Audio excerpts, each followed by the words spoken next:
All right, so this is what a buffet breakfast looks like in Israel. Lots of cheeses.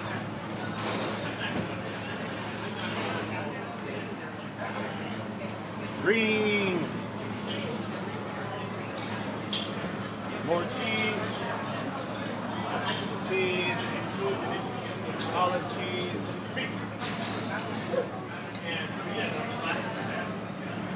Some mozzarella cheese.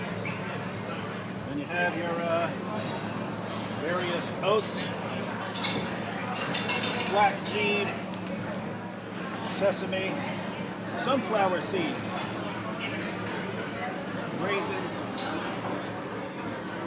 We have much more vegetable and salad heavy. Lots of olives and fish. That's right, fish for breakfast.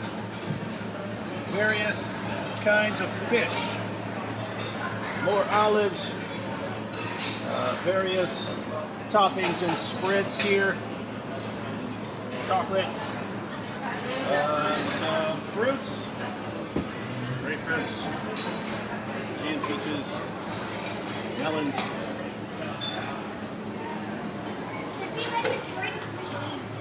And you guys know what those are in America? Eggs. Don't know what that is. Ravioli for breakfast. And way more vegetables.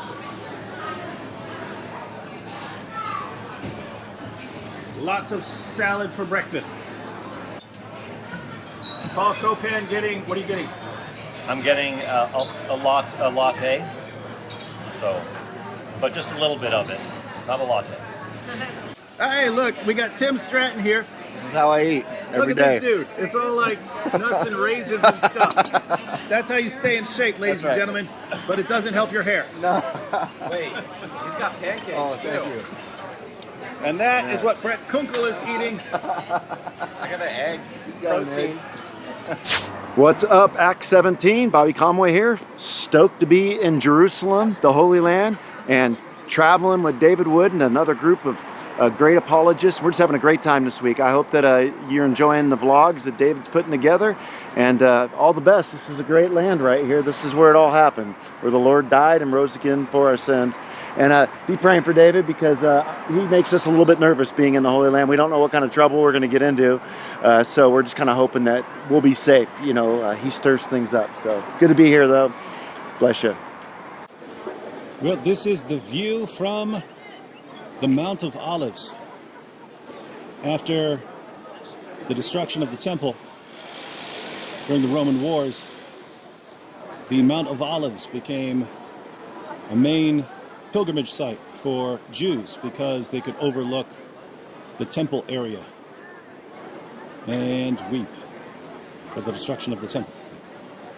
All right, let me just give you an idea of the terrain. So this is the Dome of the Rock, and this was the site of Israel's ancient temple. So Solomon would have built a temple on that location, and later temples were built there as well. It was eventually destroyed by the Romans. Part of this wall goes back to Herod, part of it is newer. So this is the temple ground, looking over here from the Mount of Olives. Down here, this is the historic location of the Garden of Gethsemane, where Jesus was betrayed and the soldiers came to capture Jesus. Although no one can be positive about the location, but Gethsemane means oil press, and there are very, very old olive trees down here. But it's possible that it could have been a little bit north, would have been very close though, somewhere in this area. The western slope of the Mount of Olives is a cemetery. I'm not sure you can see. I'll try and zoom in. There are holes on the sides of these tombs that you can see there. Those are for placing candles in. The bodies are actually underneath in the ground, but those are for lighting candles. So the western side of the Mount of Olives is a cemetery, and then you have the Garden of Gethsemane. The valley in between here, this is the Kidron Valley, Jerusalem, there are three main valleys that are important to Jerusalem. On the east, so we're on the eastern side of Jerusalem, and it's the Kidron Valley that runs down here. And then there's another valley sort of in the middle of Jerusalem, and then there's one on the west. Now, as far as what was Jerusalem during the time of David, that was actually over here. So this would have been the area of the city of David. And later, Jewish rulers sort of expanded northward and westward. So under Hezekiah, they expanded north, and then as history moves on, you see the city expanding north and west. Didn't really expand east until much more recently. So the Kidron Valley is the classic boundary of Jerusalem. Now, let me see if I can get it here. So that's the Dome of the Rock. And if you look past it to where you have these other dark domes back there, see right there, that is the Church of the Holy Sepulchre, which we'll be visiting. All right, now you know the geography. Lots and lots of people buried here on the Mount of Olives. This is an example of a 1st century BC Jewish tomb. So this would have been a cave, but the top has eroded off so that it's actually open now. But you see the different parts. There would be some sort of raised area for preparing the body. Then they would put the body in one of these openings and leave it for a year. And then they would come back and collect the bones and have those together in a spot. And so this is an early example of what tombs were like if you had a lot of money. These are ossuaries, where bones would be collected after the body's decomposed. This is the main proposed location of the Garden of Gethsemane. Some of the olive trees here have been carbon dated at around 9 to 10 centuries old, and at least one is claimed to be around 2,000 years old. See these offshoots inside of an olive tree? You can cut these off, and as long as you get some of the root, you can actually plant those and it becomes an olive tree. The Garden of Gethsemane.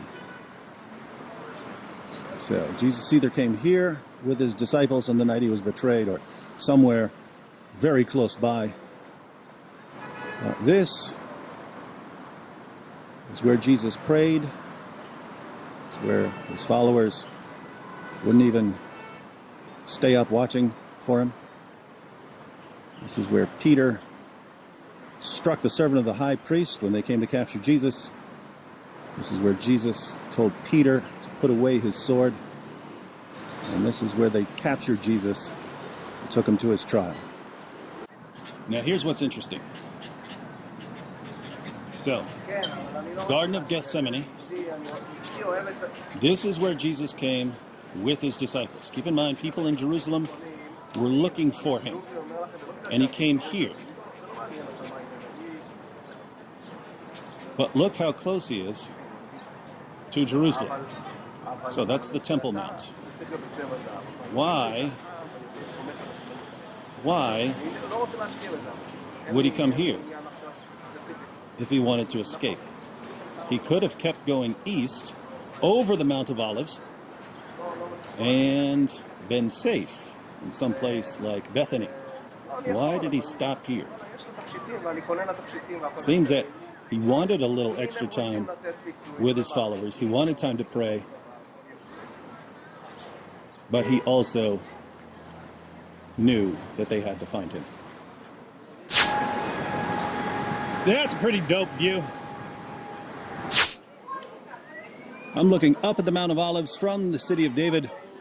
Mount of Olives, very important in the New Testament. Jesus spent most of his time teaching in Galilee, but when he was in the Jerusalem area, he taught on the Mount of Olives. This is where Jesus wept for Jerusalem. This is where he prophesied the destruction of the temple.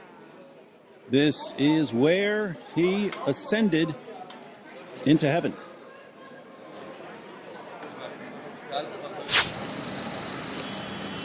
Finally, I'm getting the proper respect. The Song of Ascents by David. I rejoiced when they said to me, "Let us go to the house of the Lord." Our feet stood within your gates, O Jerusalem. The built-up Jerusalem is like a city that is united together. Pray for the peace of Jerusalem. Those who love you will be serene. May there be peace within your wall, serenity within your palaces. For the sake of my brethren and my comrades, I shall speak of peace in your midst. For the sake of the house of the Lord, our God, I will request good for you. All right, so this is actually a model of Jerusalem. Here, obviously, we have the Temple Mount, and there we have the city. This is the Old City, and the Old City is separated by this wall. And over here, we have the City of David. So notice the City of David is actually outside what's called the Old City. And there was a reason the City of David would have been here, and the reason would be, there's your water. There's your water source, a brook that ran through the Kidron Valley. Up until very recently, this was all underground. It's finally being excavated. This is the City of David. But what's interesting is that even though it's hard to tell, this is actually the base of a wall. And then the wall actually cuts over this way, goes down under here. And yes, these are remains of a massive thick wall. So if you have a wall going this way, and then it cuts over that way, you have a corner of a massively important building. And the going suggestion is that this was such a massive building that it was the palace of King David. And this is dated to 10th century BC, so the time frame would work. One thing I wanted to point out, notice that from this palace, you would be overlooking houses in the valley, where if someone were bathing on the roof, you would see her. Check this out. Again, this is only being excavated recently, but in the book of Jeremiah, we read, "And Zedekiah the king sent Jehukal the son of Shelemiah and Zephaniah the son of Maaseiah the priest to the prophet Jeremiah, saying, Pray now unto the Lord our God for us." This is interesting because they found a seal of Jehukal son of Shelemiah. So, we know that was an actual guy. Hey, this is cool. Archaeologist is actually taking us down to the current dig site.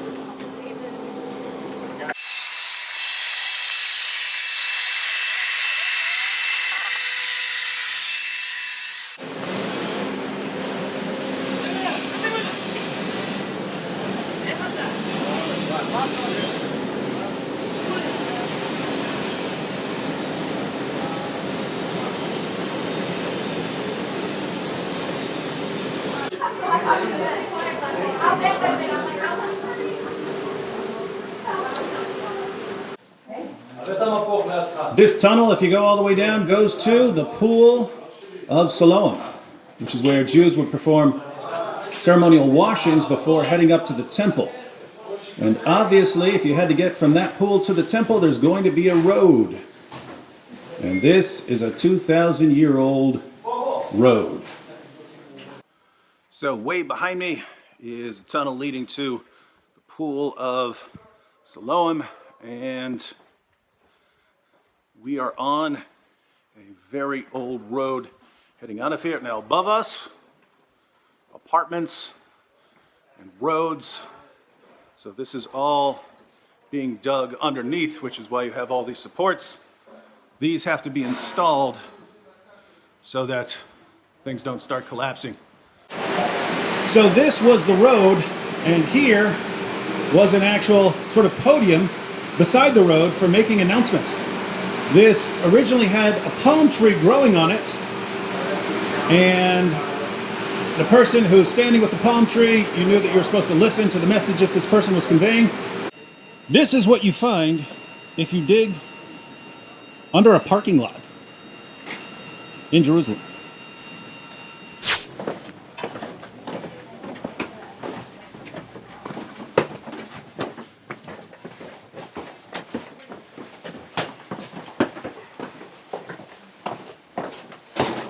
Calling now. Please wait a moment. The door is unlocked. Please hold the door for the people behind you. יש שם כפתור בצד שמאל. למה? להחזיק את הדלת?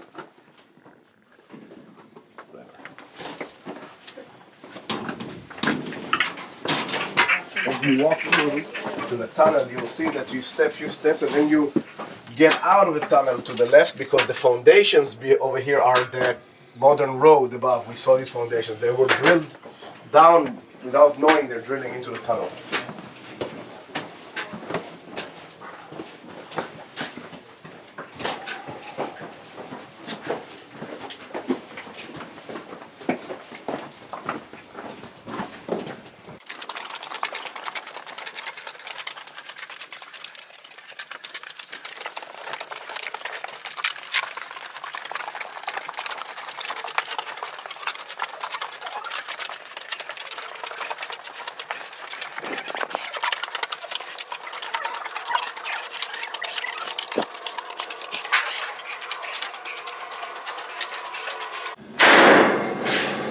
Tell you something, if you want to do it for the camera, it might be interesting. Water, sister. Good. So, let me tell you a crazy story for you as trying to figure out the video over here. There's a reporter, Al Qaeda reporter. Sorry, not Al Qaeda, Al Jazeera. You know Al Jazeera? Uh-huh. And he reports as if I walk in front of the camera, so he's talking to the camera and walk in the tunnel. You obviously, I mean, if you know the tunnel, you recognize it. And he's telling to the people that he's reporting to that this is a tunnel that the Jews have dug under Al-Aqsa to be able to explode it or to to damage it. Now it's ridiculous because we're not even close to Temple Mount. We cannot go under Temple Mount. All the tunnels that are existing under Temple Mount from the time of Herod are blocked by the Israeli police with sensors and big concrete blocks, so no one will be able to go and do anything. And and that's really ridiculous. But no one knows when he goes into this tunnel. And you're living far away out of here, and you're not a tour guide or you've never been here. You will just be living. So you're saying it's bad reporting? Bad? I would say it's false reporting, more than just bad. It's just a lie, And you can find it online, his report. It's funny.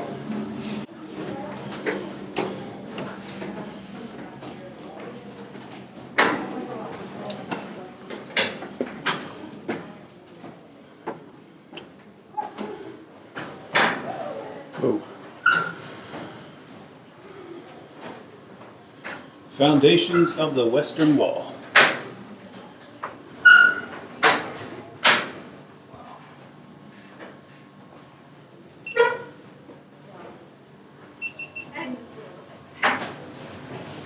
How old are these rocks? 2000. This is the Western Wall. So this is Herod, right? Herod, or maybe finished after him, but he's the one who started the project, established it.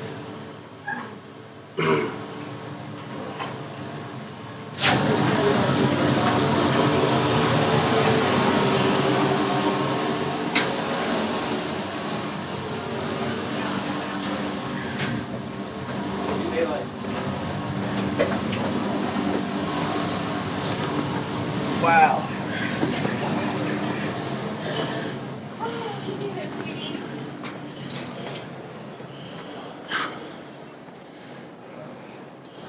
All right, so we were just looking at the foundations of that. All right. So we just came from underground there. That is the western wall. That's the southern wall. Currently. But what we're looking at underground is really old. This pile of stones has been unmoved since the Romans tore this down. This is the western wall. You see those bushes? Recently, this was all underground. It's excavations that uncovered all of this. Now here's what's interesting. See this? See these structures jutting out? This used to be one side of an arch, and where it starts angling out, the arch would have went up this way and come down on this side. No more. It's destroyed 70 AD. So this is the southern side of the Temple Mount. And that is supposed to be silver. It's turned black. All right, so you have that. And you go through this.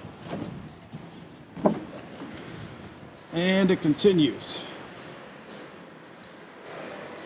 It's all the southern end. This is the basement window of the Al-Aqsa Mosque. And you can see a Muslim in there reading. So if we zoom out a little, we see this black dome, which is supposed to be silver, but it's turned black. Lots of times the entire temple area will be referred to as the Al-Aqsa Mosque. The mosque proper is here. Then there's the Dome of the Rock, that's with the gold dome, and that's more of a shrine than a mosque. This is the southern end of the Temple Mount, and you can see 3 arches that have been filled in here.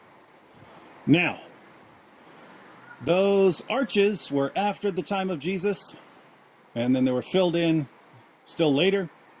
But this was the location of the gate called Beautiful. And Jesus would have entered Jerusalem through this gate.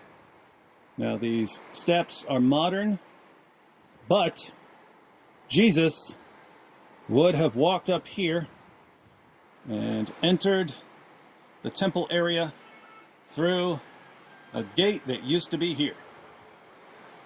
So we are standing where Jesus once stood.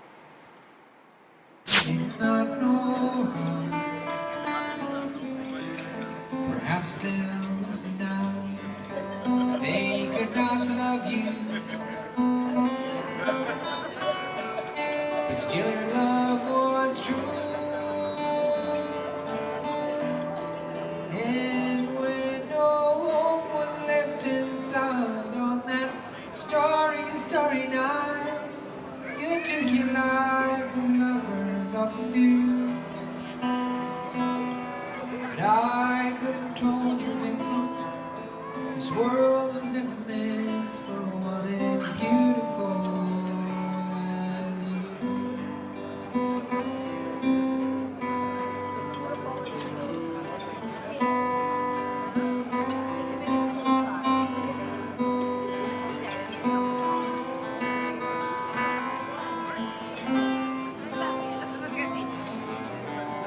Guys singing Vincent here in Jerusalem.